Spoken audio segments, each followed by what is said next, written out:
আজকের ব্লগটা আমি বিকেল থেকে শুরু করলাম। বিকেলবেলায় হাঁটতে বেরোচ্ছিলাম, তখনই বাবু বলল যে মা বাড়িতে কি আছে, খিদে পেয়েছে। তো আমি বললাম ঠিক আছে, আমি ঝটপট হেঁটে চলে আসছি, এসে কিছু একটা দিচ্ছি। তাহলে হাঁটতে হাঁটতে সেজন্য আজকে মনে হলো যে বেরোচ্ছি, তখনই ছেলেটা খেতে চাইলো, তাই আজকে বেশিক্ষণ আর হাঁটিনি, চটপট এসেই আগে রান্নাঘরে ঢুকে গেছি।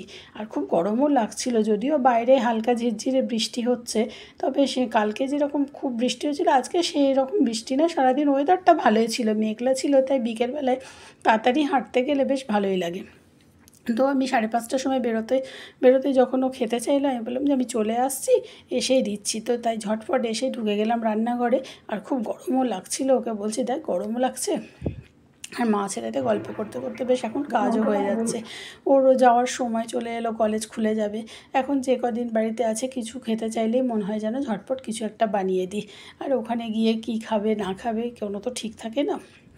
আজকে সেজন্য ঠিক করলাম যে ডিমও আছে, ব্রেডও ছিল বাড়িতে, তাহলে ফ্রেঞ্চ টোস্ট বা ডিম পাউরুটি যেটাই বলেন আজকে বানিয়ে দিই চায়ের সাথে। আর এখন প্রায় সন্ধে হয়েও গেছে, হাজব্যান্ডেরও অফিস থেকে বাড়ি ফেরার টাইম হয়ে গেছে, তাহলে আজকে চায়ের সাথে এই ফ্রেঞ্চ টোস্টই হয়ে যাবে।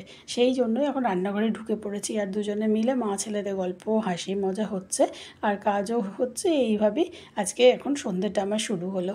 আর আমার এই ভিডিও আপনারা যারা দেখছেন, যদি ভালো লাগে তাহলে অবশ্যই কিন্তু আমার চ্যানেলটা সাবস্ক্রাইব করে আমার পাশে থাকবেন, এবং লাইক শেয়ার কমেন্ট করতে কিন্তু প্লিজ ভুলবেন না।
বিট নুন অবশ্য নেই, গোলমরিচ গুঁড়ো দিয়ে দিলাম একটু।